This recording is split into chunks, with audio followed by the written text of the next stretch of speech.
All right, here we go. It is the System Failure Podcast number 33. How's it going, Nate? Hey, Brian. I'm doing great this week. Or, I guess I should. I should mention that I had for the first time in a long time. We had a few beers last night. I went. Obviously, there was a birthday party for one of the lovely Tracy's friends, and so I went to that. Then I came here, hung out with you. We watched Bruins, humiliate the Maple Leafs once again.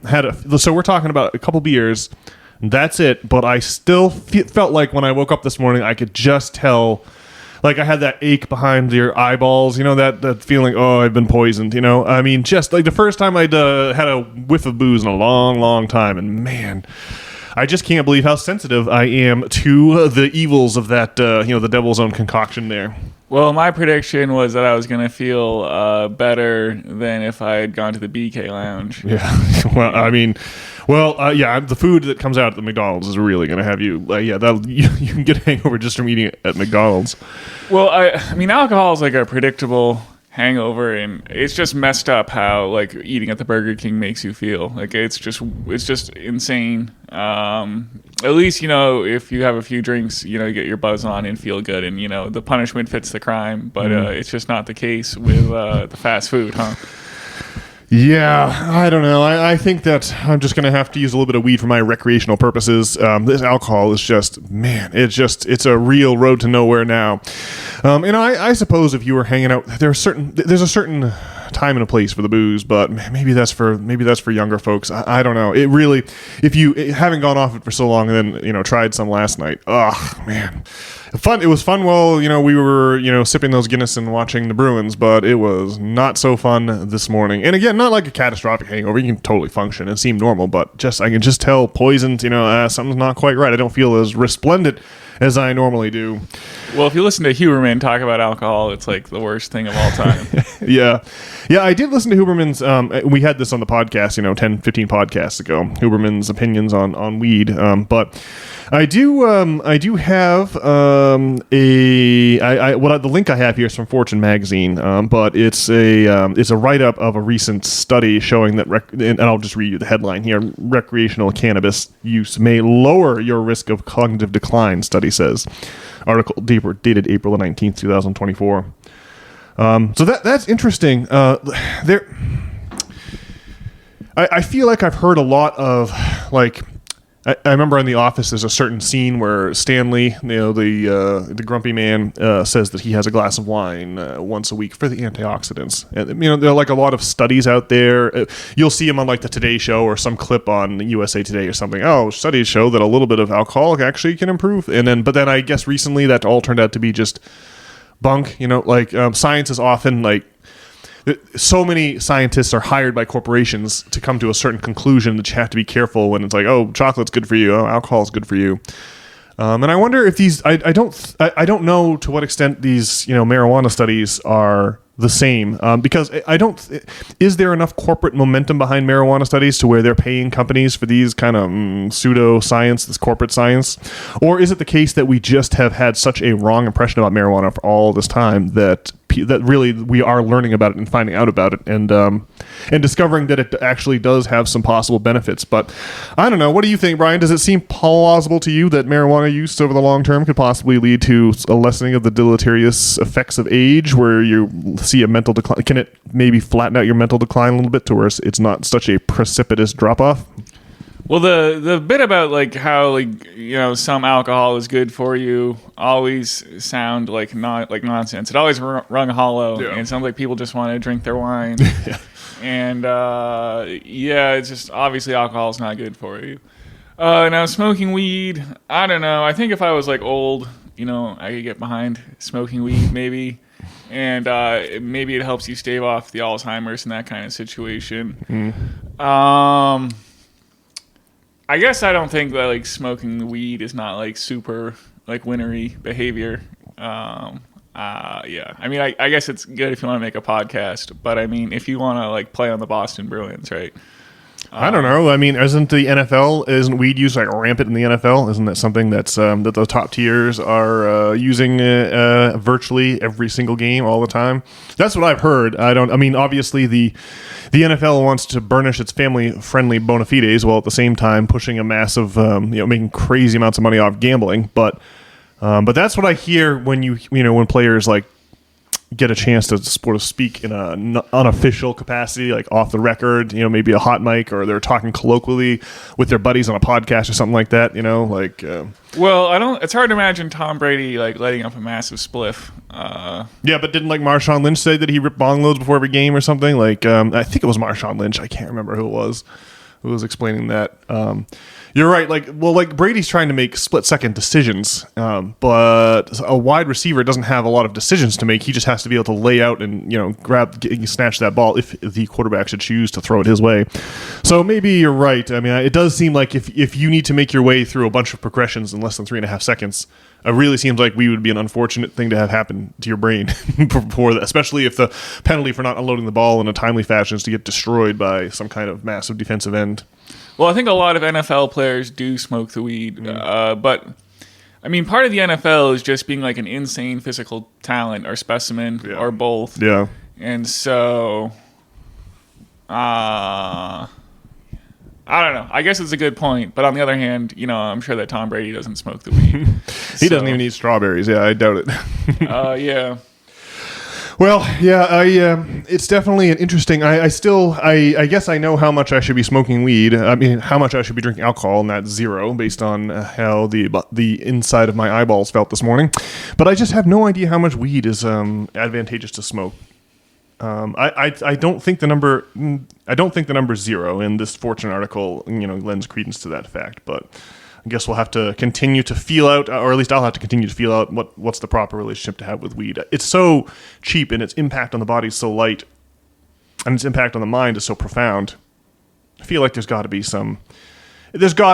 some way that weed can be used for entertainment or as a performance-enhancing drug. But anyway, I was interested to see that it does seem to me, we've talked about the calcified mind before on this podcast, but it seems to me that like a lot of what, especially older people, when you try to talk to them, it's like they just won't consider they won't consider anything that's not already a part of their map of reality.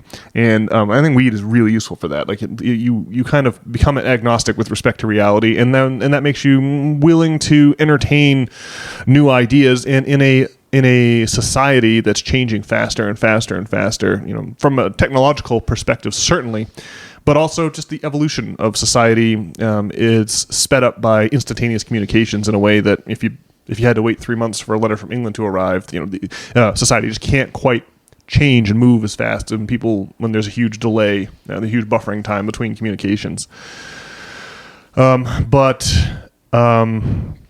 Well, I guess all that is to say, it's good to have a non-calcified mind. When the situation is changing fast, you've got to be able to update your roadmap of reality. And so many people just seem unwilling to update that roadmap that they just end up in a place where it's very difficult to relate to the outside world. Some people, it's like I'm thinking of like Tracy's parents or my parents, or like in some ways. I don't know. In some ways, I think our parents are more open-minded than average, but in other ways, it does seem like they're plagued with structures of thought that don't admit of revision, and that's why that sort of place that you can end up. I think that's where a couple of rips will do your mind. So you think a nice bong rip would set our parents straight, huh? Well, yeah. Anyone who is stuck in modes of thought, it'll kind of kickstart your engine and.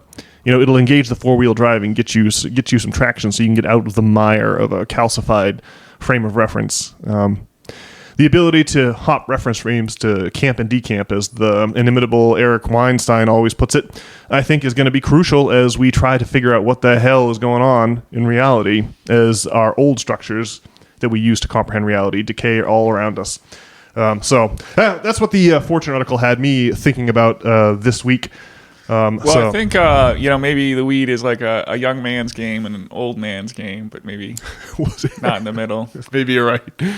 I don't know. It can't be good to have weed before your brain is fully, before the concrete sidewalk square of your brain is fully set and dried. I can't, like, under 25 seems like too young to me.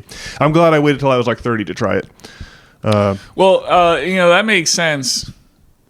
On the other hand, I mean, all the cool kids smoke weed in high school.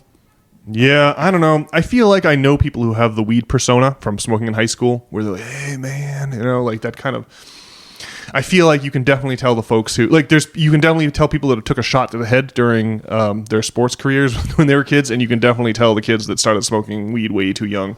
Well, maybe it is best just to wait, but I guess there is just sort of a philosophical journey that you go through on the weed, where you figure out like what matters, Yeah. And like what's real and what's not, and so forth. So maybe it's better to undertake that later in life. Although there's something about it where you you leave childhood for sure when you start Childhood's smoking end, weed. huh? Yeah. Yeah. Yep. I think that there is definitely a spiritual there can be a spiritual aspect. And it's why the Rasta would we call Rasta a religion or a pseudo religion? I don't have my finger on the pulse of it. Yeah, I don't really know. But clearly people have created structures of religious thought surrounding the plant, eh?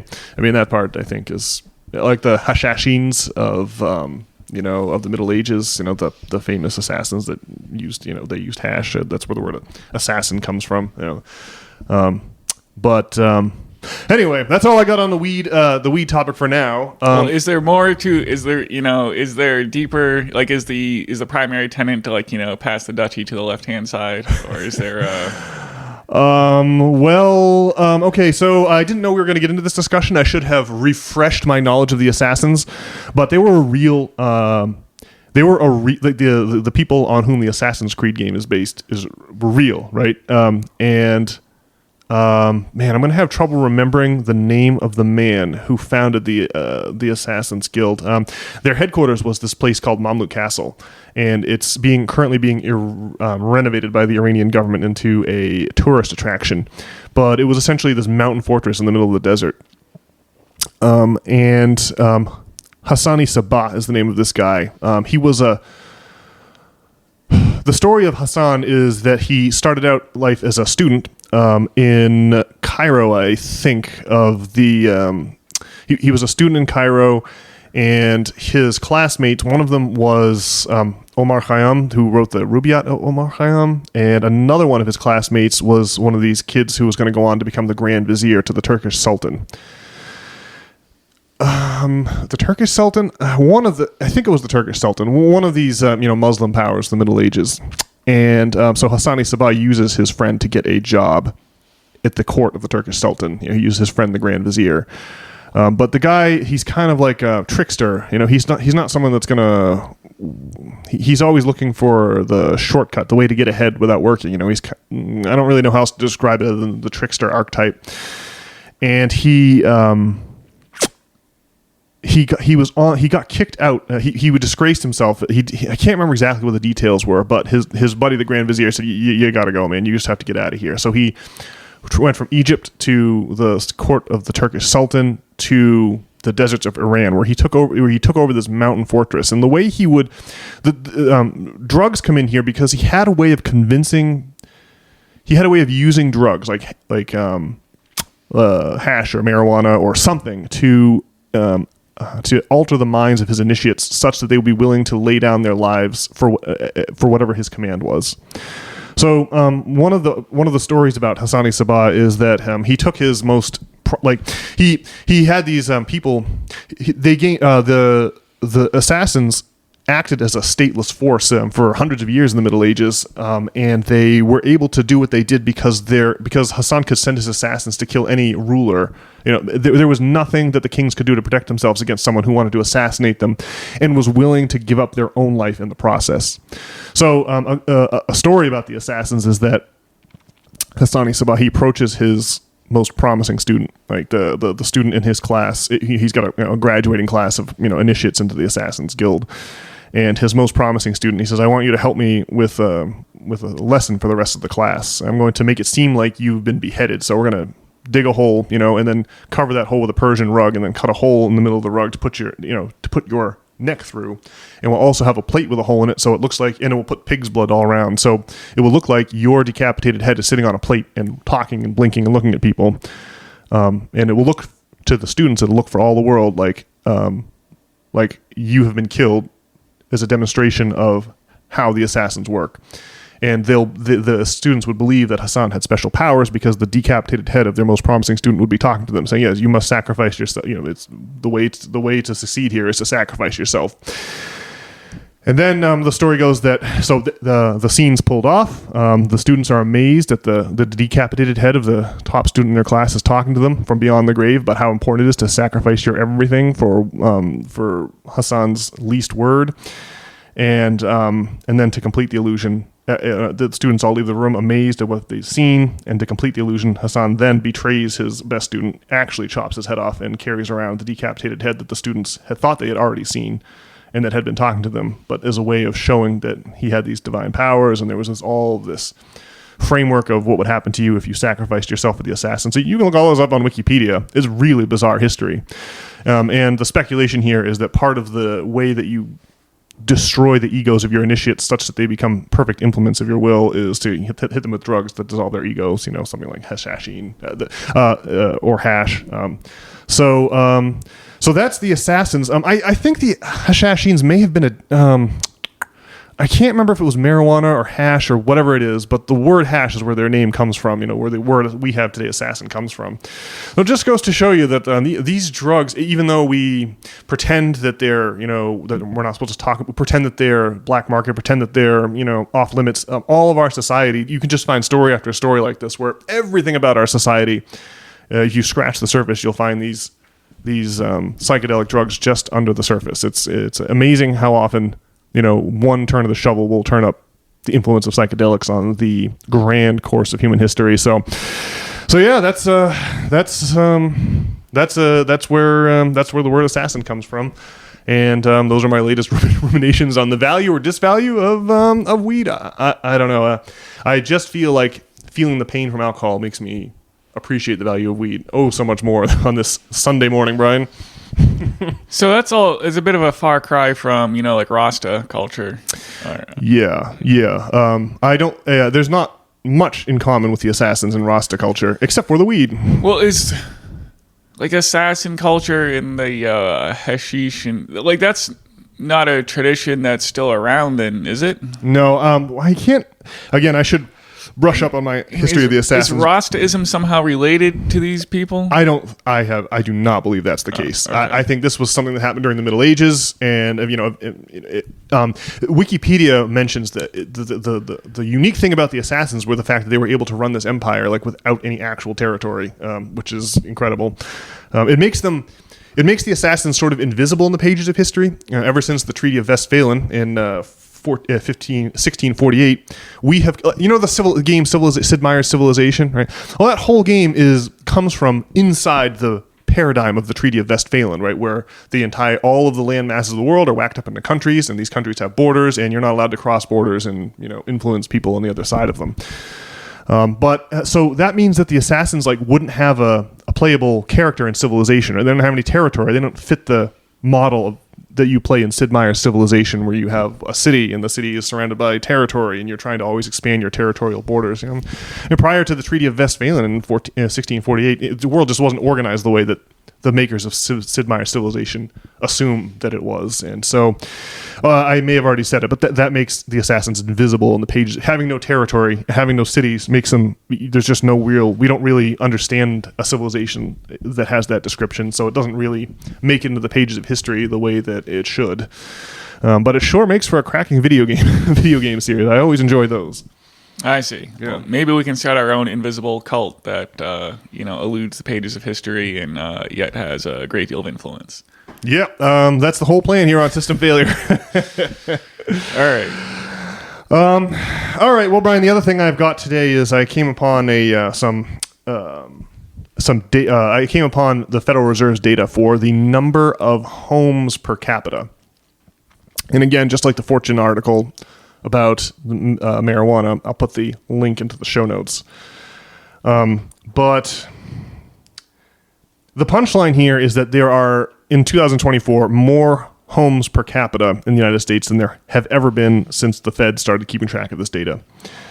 And that lends credence to the idea, every time there's a consensus online that the skyrocketing housing prices that we're seeing are the result of not enough supply, right? There's a like the idea is that zoning regulations prevent the building of new houses, and then after a while, the lack of new houses drives up demand, and you have so many people demanding a house, and there are only so many houses available, and so it's the supply and demand of houses that give us the run up in housing prices that we've seen lately. But the United Way article citing that there's 28 vacant homes, and we talked about this in one of our earlier podcasts. I could track down the article and put it in the show notes as well. The United Way counts 28 vacant homes for every single homeless person in the United States. And this data from the Fed shows us that there are more homes per person than at any time in American history, or at least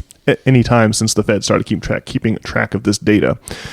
And I think these are two clues that tell us what's really wrong here is that the problem we have is not with the quantity of houses available. The problem we have is with the way we distribute houses to people. We distribute them through the mechanisms of finance. And my contention here is even if we built 1 million new homes and they were magically available tomorrow, the way that we distribute houses would give all of those 1 million new homes to people that already own houses, 3, 4, 5 houses. And then you get up to the mom and pop landlords and all the way up to institutional investors. The people that already own property would leverage the value of existing property into getting loans to take out getting loans to buy this hypothetical glut of 1 million new houses dropped on the housing inventory overnight that I'm using in this thought experiment here. So in other words, our private banking system is. Our currency is made from fractional reserve lending. The way that we loan money creates a lot of currency. In fact, it creates 97% of the currency in circulation. There's only 3% of our currency was minted at an actual mint somewhere. Right, the 97% of it exists only on paper as bank deposits. There's no corresponding dollars of currency. It's just numbers on a bank account. Most of our money comes from lending activity, and that means that our money creation, or our whole structure of society is based on this debt-based currency, and that means that no matter how many houses we build, if we don't reform the institutions of finance that distribute these houses, that we use to distribute these houses, then it won't matter how many we build. So you could conclude this whole thought by saying that the problem here is not people are assuming that the issue is with supply and demand of houses. But it's not. The issue we're having here is with the supply and demand of dollars, of money itself, and that's the underlying problem we have to address if we're ever going to distribute houses in some sensible way. Or like if we don't distribute houses in some sensible way, that will be a terminal problem for American society. This week, new numbers came out about the U.S. birth rate, and the U.S. birth rate is the lowest on record. If we don't replace our own, if we don't have children, then there'll be no hope for our society going forward. You can try to immigrate your way out of such a problem, but demographic collapse is coming for all of the advanced democracies. And the U.S. is doing better than some, but I mean the situations in Japan, Italy, Germany China are absolutely catastrophic. It's just another piece of evidence that suggests that the systems of finance warned about by Jesus in the New Testament are the things that are the real problem with our society. And we have such trouble locating the culprit of the runaway housing prices because there's just layer after layer of propaganda and misdirection that keeps us from putting the blame on the doorstep of the guilty parties. So anyway, I was just fascinated. I had no idea that there are more houses per capita today than at any time since we've been keeping track of such a metric. That's very interesting, very telling in my opinion. Well, there is the whole thing where houses are seen as an investment vehicle. Yep. And so, it would make sense that houses, would be like an all-time high in price. Anytime something's an investment vehicle, you get finance dollars chasing that expected glow up in prices. So you get asset inflation based on the speculative future value of assets, and that's what we had here. Well, you've got like BlackRock buying single family homes. Although there was some talk of some legislation somewhere to stop that. So I don't know if that ever happened, but probably not. The logic of the system is just exhausting itself where now. Go ahead, sorry. I wonder at like what point homes began being really seen as an investment vehicle. Like I assume in the boomer days, no one was saying that this is like the key to getting rich, or was it? I don't think people. Back then, the concept of a separate use value versus what is a house actually worth? You know, how many dollars would you actually be willing to pay for the utility of having a roof over your head, versus exchange value, what the asset can fetch on a market. You know, that's based on its future speculative market value. Sorry, I lost my train of thought there. What was your question? Did boomers see their homes as an investment vehicle? I think that I think that what happened here is that we started attaching second incomes to mortgages in the late 60s and early 70s. The Murphy-Brown feminism era, a bunch of women went to work, and so a bunch of salaries, the one salary on a mortgage, you know, X salary gets you Y dollars loan to your name, and so and it's an exponential relationship, and so. You know, you might be able to. What's the classic canard? Like the down payment is 10% of your mortgage? So if you're you're borrowing 90% of the dollars, and then the amount of dollars that the bank thinks you can repay is based on your income, and so you can the banks can loan out twice as much money if they have twice as much income to base those mortgages on. So I think that started a massive glow up in mortgage prices starting in the early 70s. That's just been a relentless march ever since then. And now we've gotten to the point where we have two mortgages attached to every home, and that has affected the speculative value of the assets. The assumption being that it's worth buying a house now, taking out a mortgage with two incomes, because theoretically in the future, someone with two incomes will come and buy that house from you, and you'll be able to recoup your money. Except for going from one incomes to two, there was a huge chunk there was a huge gap there. The glow up from one income housing prices to two income housing prices meant that that's the only way the middle class could exist, right? It's like wages were stagnant since the 70s, right? It's not like that's the only way the middle class the only reason there is a middle class still is because, you know, the middle class got to store their value, got to store wealth in the value of their home. But we're not going to be able to make the same jump again, right? We're not going to be able to we went from one income to two, that dramatically affecting the speculative value of houses. But we're not going to be able to go from two to three. So I think that I think we're now at the end, right, where people aren't going to be able to afford. There's no way that businesses can afford to pay employees enough to pay these insane. Like if we really went from two incomes to three incomes on a mortgage application, well, there's no way that the businesses are going to pay their workers enough to simulate, you know, going from two to three to have an equivalent amount of dollars as going from two to three incomes on your mortgage contract. So what I'm saying here is I think that going from one to two was a great trick. Lots of mortgage-backed securities and derivatives based on that, you know, increase in asset value. But I don't think that's a trick we can perform again, right? That's a one-time trick, going from one income to two on the mortgage application. So I think that the final answer to your question is I don't think that the middle class realized what they were buying when they were buying homes for 60, 70, 80, 90K in the 70s and 80s, and now those same homes are worth 400, 500, 600K. I don't think the middle class anticipated that happening. But you got to remember, every time the middle class makes $1 in profit on their real estate, so too does the bank, right? I think it's 2.8% is the mortgage rate at which the bank doubles their money on a 30-year mortgage. So if you have a 2.8% mortgage note, then whatever you borrow, the bank makes that twice. So you're gonna pay twice for the house, once for you, once for the bank. So, it's really, really interesting. I don't think that things can get worse. I don't know. I mean, we're at the place now where like half the millennials aren't going to get a house, and none of the Zoomers are going to get one unless they inherit it.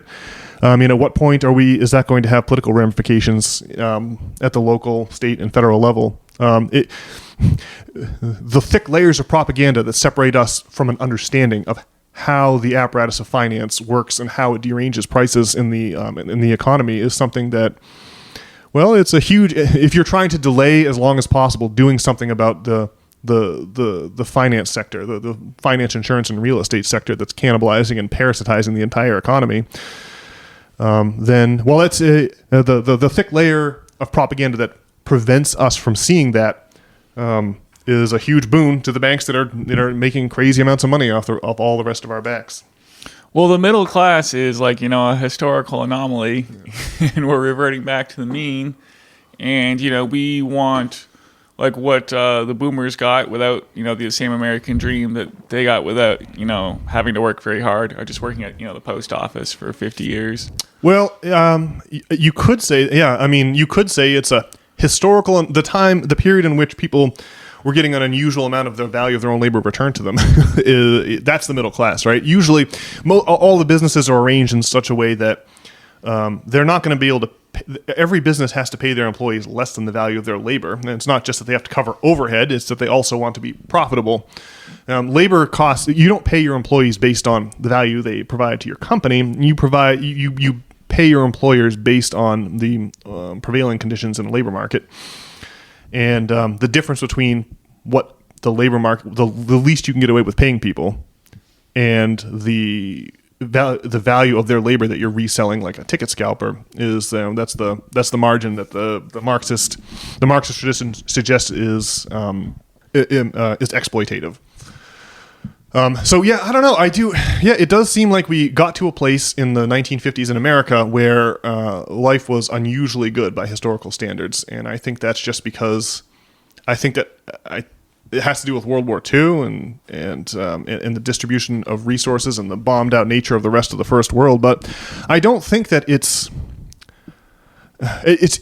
funny to hear you describe the middle class as a historical aberration, like that time when the middle class finally clawed back some of their own labor, the value of their own labor, and actually got to live with it, versus having a tiny number of rich people hoard it all for themselves at the top. But that's got to be, even though it is true that historically workers have been in a terrible condition, and 1950s and 60s America was an example of workers being in good condition. Like, don't we think that the future looks more like that? In other words, like, don't we think that the future looks like one where the robust middle class, like, people aren't going to tolerate a return to feudal society where BlackRock owns all the buildings, we just have to rent from them at whatever price they dictate, right? No, people aren't going to tolerate that after the 50s and 60s happened in living memory, right? Is that crazy to think that people could be cowed into accepting an insane a rollback in the quality of life of the magnitude of the one you're talking about, Brian? Well, I mean, the thing is, I think people will accept serfdom as long as they have, their cell phones and TV screens and fast food is the problem. Well, I mean, what if they can't ever have kids because they can't ever, get a piece of property that's big enough to have? I mean, I don't think people are going to be happy with just cell phones. Well, yeah, they're going to be depressed about it the whole time, yeah, and have the anxiety and whatnot. Yeah, it's going to be a miserable. Yeah, I don't think you can give people a taste of freedom and then get them back in the jail. Like, I think the reason we have the Donald and all of this uproar is that horse is out the barn, and no matter how much our overlords of BlackRock would like the horse to go back into the barn, I mean, it can't happen. Can it? I don't know. I don't think so. Well, I think for some people it will and some people it won't. Like, there's this technological overstimulation is it's gonna ensnare some people. And, there's just this problem. I mean, millennials love to bitch about boomers, but I mean, a lot of millennials, they want to like work from home and not do any real work and get paid. And I mean, we're pretty darn lazy and overstimulated. I mean, to some extent it's true, right? I mean, people want to work from home and go on Reddit, right? That's like the dream everyone wants, right? I mean, I know what you're talking about, but I don't think when I look around society and say, who are the idle parties that don't want to do any work? Like the idea that it's all people aged 25 to 40. I don't think that. The people who don't want to work are the ones that make their money off property, right? They're the ones that send proxies to board of directors meetings, right? They have their checks just mailed to their mailbox. They don't have to do anything besides shuffle down the end of their driveway in their slippers and collect their check, right? Like the Walton family, right? The folks behind Walmart, right? These are idle people, right? They make millions and millions. They're billionaires. They're some of the richest people in the world. They bring in millions of dollars every month, and they contribute nothing to society other than holding the stock of this company that old Sam Walton founded, 60 years ago. Right? Those are the idle parties in this economy. I think I think people want a job that's meaningful. Like have we gone over the David Graeber bullshit jobs, canard, in this podcast? I don't know if we have. We're about to do it again. David Graeber had this. He had an essay that later became a book, and the picture he paints is that there are a small strata of people in our society who do all the actual work. And that then there's this managerial class that doesn't do any work at all, and the fact that the managerial class is aware that they are getting handsomely compensated, but don't actually provide any. They don't actually all the people like the not essential workers during COVID, right? The Zoom office people, like the spreadsheet guys like me. Or we don't really add any. We don't actually do any work. We're just this big superstructure that exists. But there's this Protestant work ethic that people have that makes us feel guilty if we're not working, right? And I think everyone should feel that, or even though immediately or superficially we just want to be paid for a free ride, that doesn't feel good in the long run. And that feeling means that this huge swath of people, like the all of the corporate lawyers and all of the spreadsheets and accountants and all the managerial people, they all kind of have this simmering. Graeber suggests they have a simmering hatred of the people who actually do the work. They're actually because they feel guilty that they themselves do no work and understand that they themselves do no work. And Graeber, the cherry on that sundae is that if you look around the economy, you'll notice that there's a tendency for the more obviously your job benefits or helps somebody, the less likely you are to be paid well for it. Like nurses, they just get abused, for example, or school teachers. And so it's an interesting theory that what we have is, 20% of the population that does all the work, and then we have like 60% of the population that it's just these people that just have jobs that are meaningless. David Graeber compares being a corporate lawyer to like a military, right? You don't need a military unless the next country over has one. Then you have to have a military. Same with corporate lawyers. You don't need one unless the next corporation over has one, and then you have to have corporate lawyers to defend yourself from those corporate lawyers. It just becomes this profession that kind of, or like the tax, like H&R Block, right? These companies that produce tax returns for complex tax returns for people that could really just all be automated, but we have to keep these businesses going. So I don't know. Do you feel like your job is really important, Brian, or do you feel like your job could just not be done? Well, someone needs to do my job.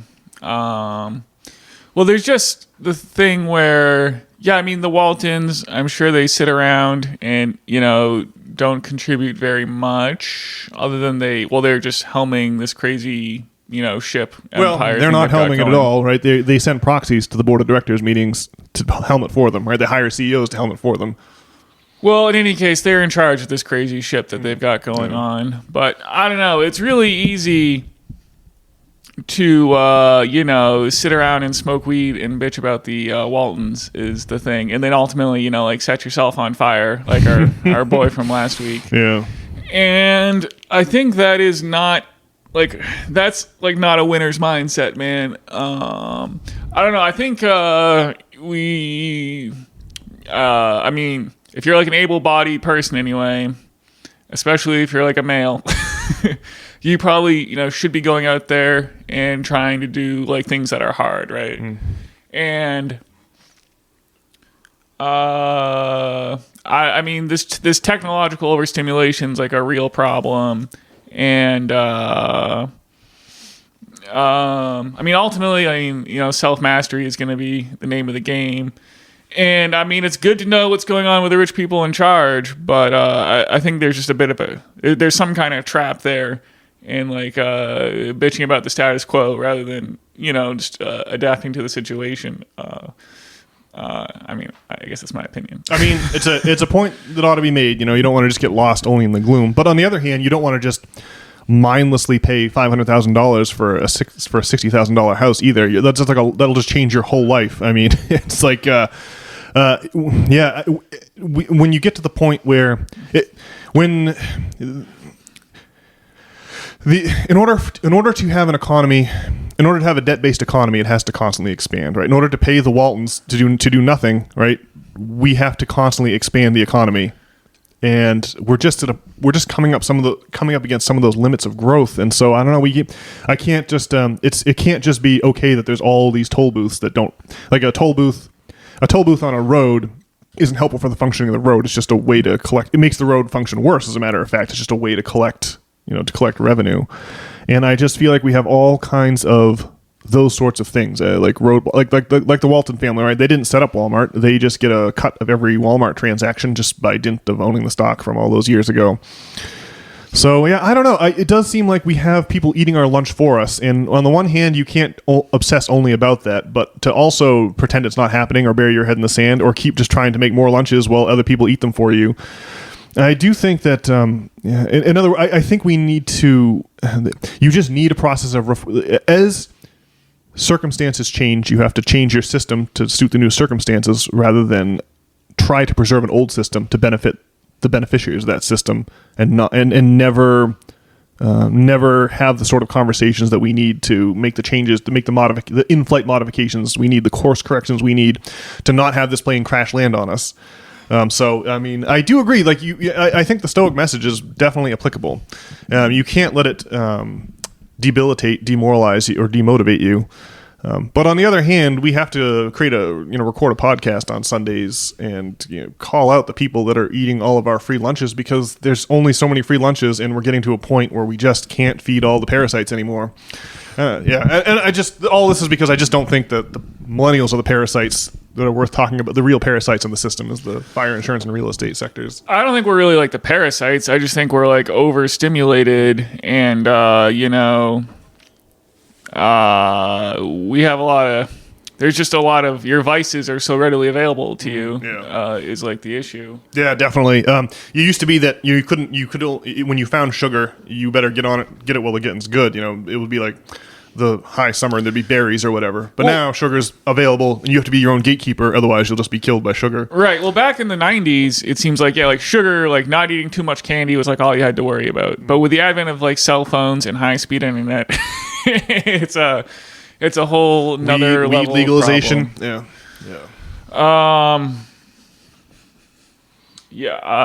I don't know. I guess I'm providing the Stoic message. I think it does seem like there's a lot of opportunity nonetheless, I guess, if you wish to pursue it. But I mean, you can't. Being like lazy is not the solution. Well, trying to spread ideas and change the system. You want to have a two-tier approach, right? You don't want to just complain about the system and then do nothing to help yourself. But you don't want to just help yourself and then hand out the fruits of your labor to other people without being critical or realizing what's going on. So we need to not being lazy is the best way to put it. I like the way you put it that way at that time. Well, I guess it's not really the Waltons that I'm concerned about, though. I mean, I guess to your point, it's it's the 9/11s and COVID-19s that are like where the rubber meets the road in terms of our people in power being a problem. Well, what's the connection between people like the capitalists like the Waltons and those sorts of things happening? It's not so much the 9/11 that's the problem. It's the aftermath, right? It's like the Patriot Act and multiple wars and domestic surveillance and all of that, right? I mean, that's what you're talking about. Yeah. I think there is a connection there. Right? The people like the Waltons would like to keep that money rolling in. They'd like to continue to contribute nothing to society, but reaping millions of dollars every month in income. And I just think at a certain point we're going to have to say, all right, it's awesome that your grandfather founded Walmart, but we can't all work to support you to this degree. It's just ridiculous. So I do think, not being lazy, you have to like simultaneously play your hand as best you can, and also be aware that the deck ain't exactly that the game is not in the level and the deck is stacked. You got to play your cards. You gotta play both strategies at the same time. So I think you should keep hammering that Stoic message every podcast, Brian. It's an important piece to all of this to just avoid collapsing into a cloud of weed smoke and despair. Whoosh. Well, I had a little anecdote about Florence and wanted to tie that into the COVID era. Speaking of COVID, but before I dive down that rabbit hole, Brian, do you have anything you wanted to bring up before on the podcast today? Well, Nate, did you listen to Bart Sibrel on the Joe Rogan podcast? Yes, I did listen to Bart Sibrel on the Joe Rogan podcast, and now I have to be a moon landing skeptic, which is awesome. I mean, Sibrel didn't convince me that the moon landing's fake, but I had never seriously considered the notion that we might live in a world where the feds would fake something like the moon landing. Now, Sibrel's thesis here, for those listening who may not have watched the pod, is that It's not that we learned we definitely went to space and we're in orbit. It's just that we can't get out of low Earth orbit for a variety of technical reasons. One most notably being the presence of the Van Allen radiation belt, and that. But we were so desperate to get one over on the Ruskies that the CIA got involved and faked the whole thing, because we are in a right because. America is in a war with the Cold War with the Russians. Right? We cannot have their ideas about publicly owned means of production coming here, right? Because then the Waltons won't have a Walmart to collect checks from anymore. That'll be publicly owned, right? So we can't have that come here. So we have to make sure that we damage the prestige of the Russians at every turn, right? And so it was horrifying enough for the upper classes of the United States when in 1917 the Russians had a revolution and murdered the Tsar, the Tsarina, the Tsarevich, and the 5 Grand Duchesses. And that was horrifying enough for them. But then by the 1950s, the Russians had turned their society, their society, be completely shattered by Hitler and the Nazis, and they had built their land of like princes and castles and peasants. They had turned that into an industrial superpower within a single generation, which terrified the capitalists back here stateside, to the point where they were flying Sputnik over our heads in 1955. You know, everyone in America could see Sputnik flying across the sky. The Russians had the first dog in space, the first man in space, the first woman in space, the first person to orbit the Earth. The list of achievements is long. Our only one in America is, we were the first ones to land someone on the moon, put them right on the moon. So that's our way of winning the space race. But I hadn't thought of it before, Brian, but anything involving the Cold War, right, is going to be sus, because that's like there is no prank, there is no deception too dastardly for CIA to pull on the American populace when it comes to making sure that the Americans do not start thinking that communism, right? The Ruskies, they implemented a horrible version of communism, but even that horrible version was outcompeting America at every turn in the aftermath of World War II when we were supposed to be, the new superpower. We couldn't have that. So, yeah, I found myself actually entertaining the notion that maybe CIA faked this whole thing. And, like I say, anything that has to do with the Russians and the Soviets has to do with a class war. The class war is not far away when you're talking about the Cold War. Well, one thing that didn't come up on the podcast, but this guy, Bart Sabro, it just is the guy who got punched by Buzz Aldrin in the face. Oh, I did not realize that. And if you've ever gone down like this conspiracy, like on either side of it, you've probably heard of someone getting punched for harassing Buzz Aldrin. Yeah, I've seen the video. I just didn't realize it was him. Yeah. And anyway, I don't think Bart is super convincing because he gets offended that Joe Rogan's like taking the other side of the argument, and he like doesn't understand why. Like that's not very promising. And then it's just pretty clear that some of the footage, or maybe all the footage, was like faked, which I don't think is that surprising that the government might do that. Just if they are going to do this crazy mission, they want to have good footage. And so, I mean, it's like people touching up their, the Tinder photos or whatever. Like you're going to put some filters on there or whatever, or do stuff just to try to make it look good for the populace. There is a hilarious bit though where they gave a moon rock to the Netherlands like government whatever, and it proved to be petrified wood. Yeah, that's really funny. I think that's the most damning thing. Like the footage I don't find very compelling, but to your point, or I think kind of from a platonic idea, I mean, if the moon landing is fake, we really do live in like a crazy charade, right? Yeah. And maybe like with the lights in the sky and all that, like maybe it's not that crazy of an idea. But mostly I don't find Bart very compelling. Yeah. What I find to be most compelling is that no one has gone back to the moon since Apollo 17. That really seems odd. Like the Indians, the Chinese, the Russians, no one's managed it. That's if it's true that the Van Allen radiation belt is a limit through which we cannot pass, meaty human bodies or electronic instruments.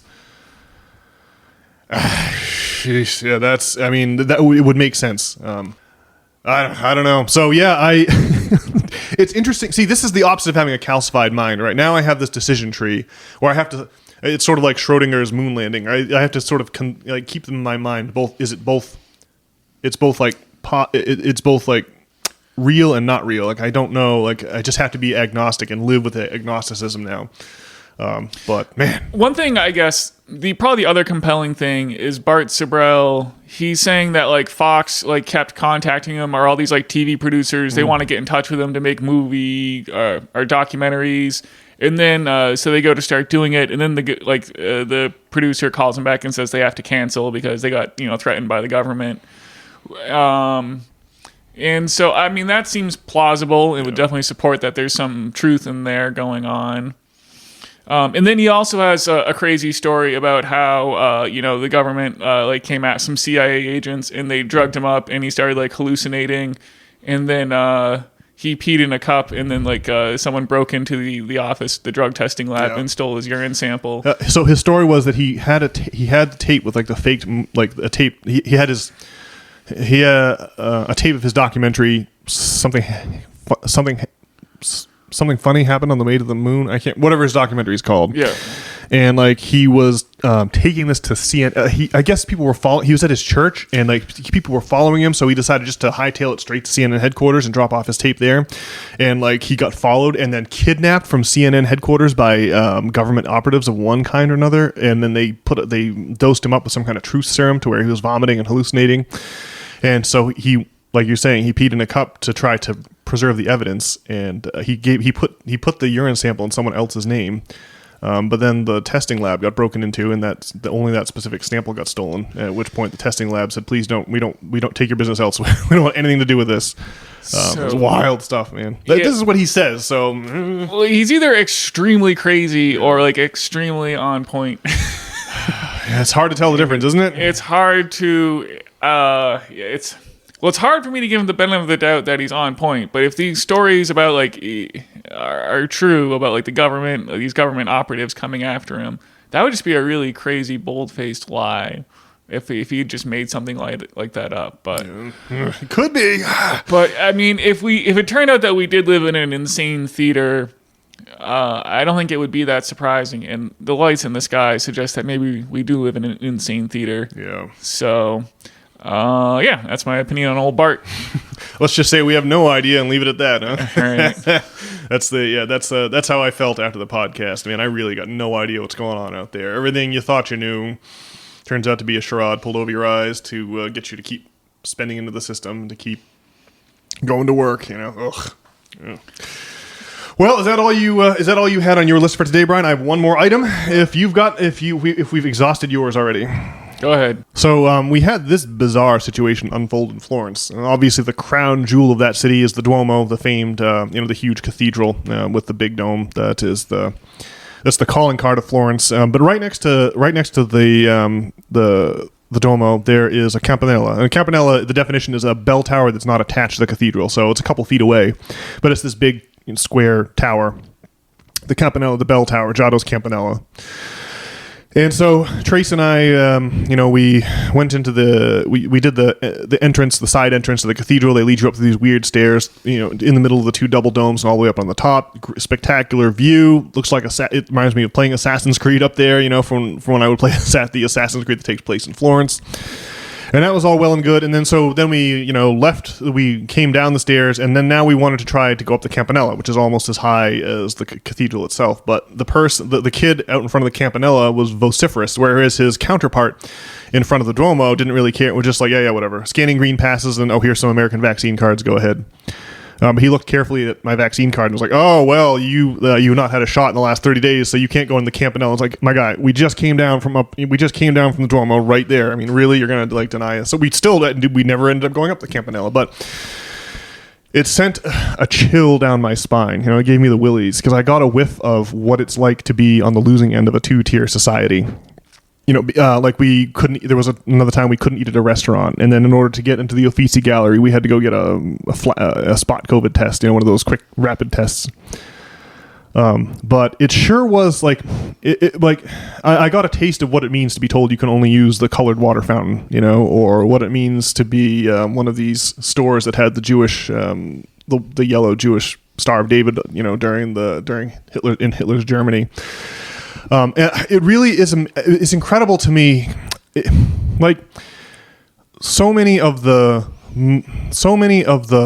folks of the liberal persuasion would never dream of discriminating they understand viscerally that establishing two-tier societies for like Übermenschen and then Untermenschen is a insane.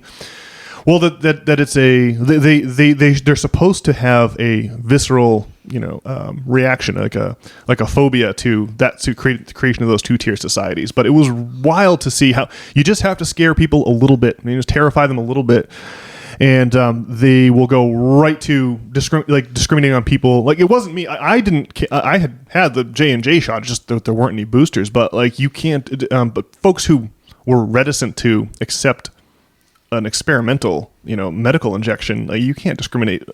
You can't discriminate against people based on that. Like, people should have all the shots they want, but the people who don't want the shots, like forcing them to take it or making them a Untermenschen, really is a bizarre. It's bizarre that liberals could be made to get behind that just with the introduction of a little bit of fear to the equation. It really that's really being locked out, being told, sorry, you're not welcome in this restaurant. Sorry, you're not welcome in Giotto's Campanella. Sorry, you're not welcome in the Uffizi Gallery. Really, I had never encountered it before. You and I are like white in America, so like I've never experienced discrimination like that. But yeah. It gave me the willies, and it really being banned from things like I don't know if I'll ever get to go up Giotto's Campanella. It's like being banned from things really is it's scary when the crowd singles you out for exclusion and singles you out for ostracism. It's a really it's not something that happens to me too often as a white male aged 20 to 45, but it sure was scary. It really felt it when it feels like society's turning on you.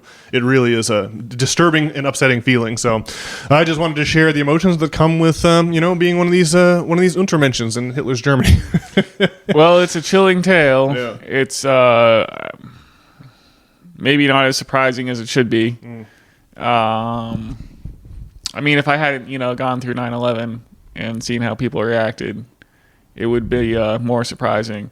You think people would have like better like immune responses to this kind of nonsense, but I mean they've made liberalism into like an embarrassment. Yeah, is that what they've done?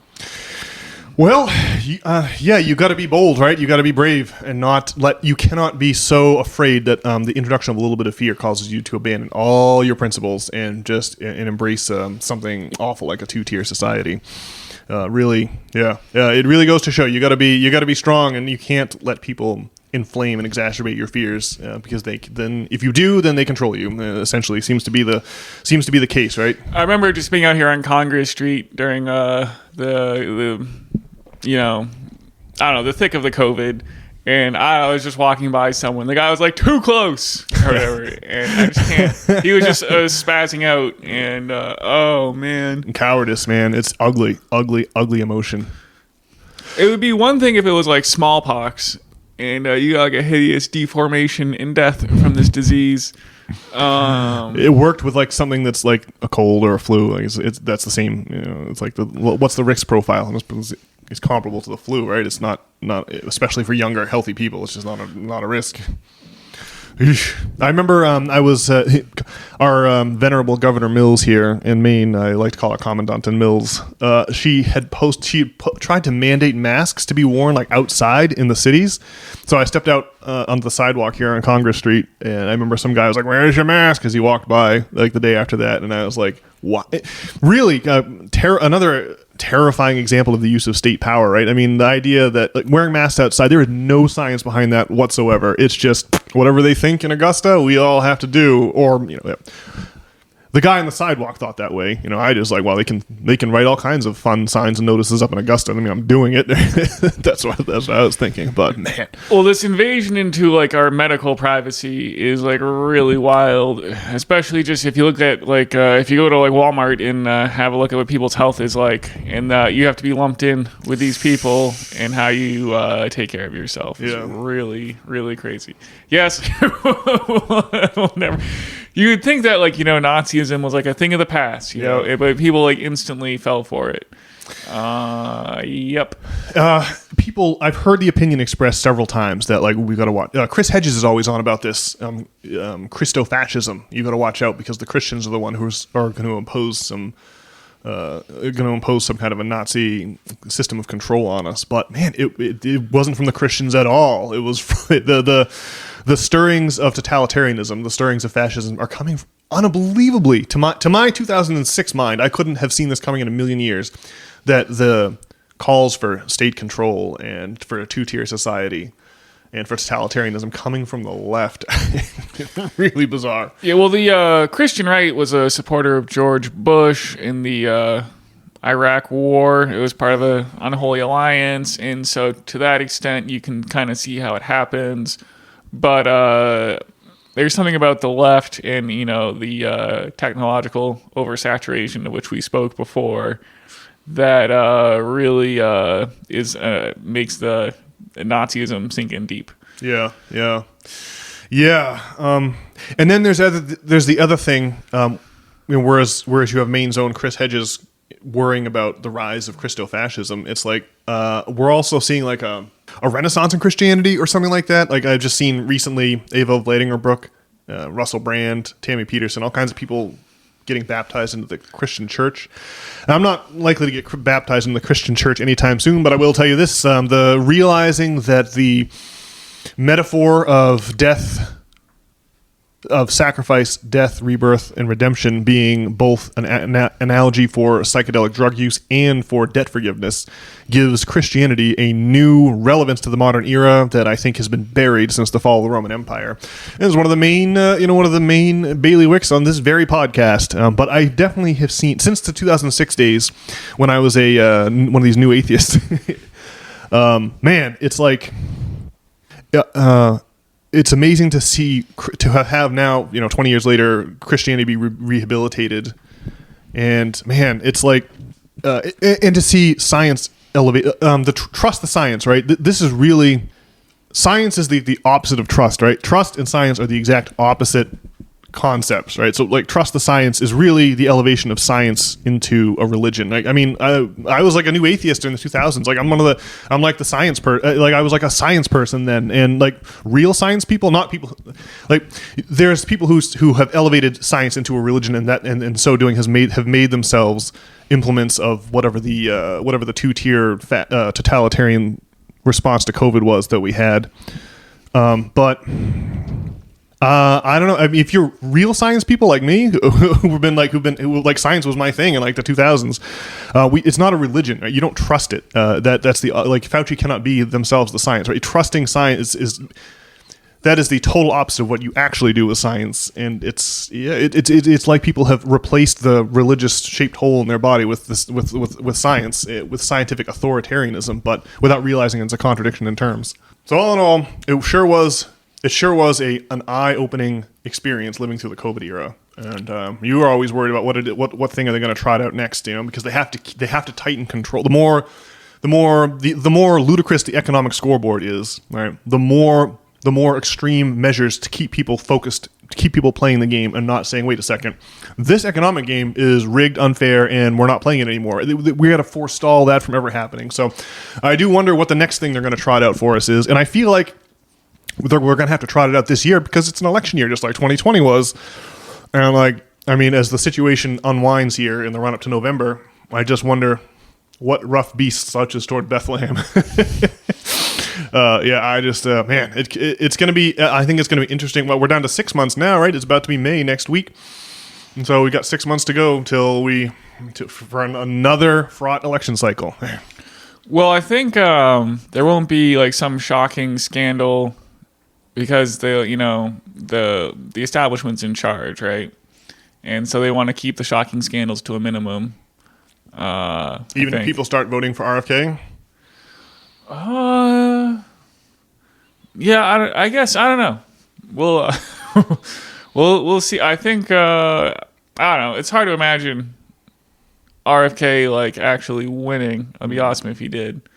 Well, anyway, we should probably wrap it up. Yeah. All right. Well, this is usually the part of the pod where I encourage our listeners to hit up nop.substack.com if you want to read some more exciting essays about the ideas you've heard bandied about here today. And if you'd like to send us an email and tell us how very mistaken we are, well, you can also do that by sending us an email at nop@substack.com. And so we hope to hear from y'all and see you online soon. But if nothing else, we'll see you next week. All right, we'll see you. Take care, everyone.